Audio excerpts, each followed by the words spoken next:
guaraní ñepinunja, guaraní inicial.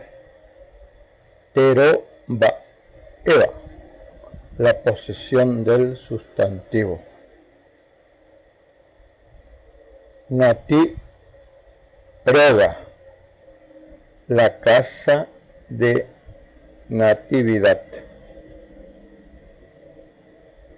Cola b, el pie de Nicolás. Carayú roba, la cara del caballo. Yacaré ribe, la panza del yacaré.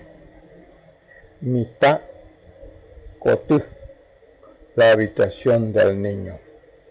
Acá observamos que la posesión se indica invirtiendo el orden de los sustantivos. No existen los artículos.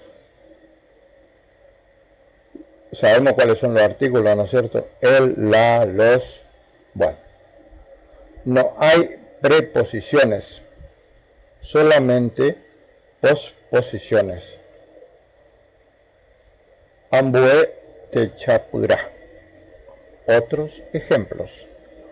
Uberá rapé, el camino del Iberá. Boejara remimboe, el alumno del maestro. Aguará Uruguay, la cola del zorro.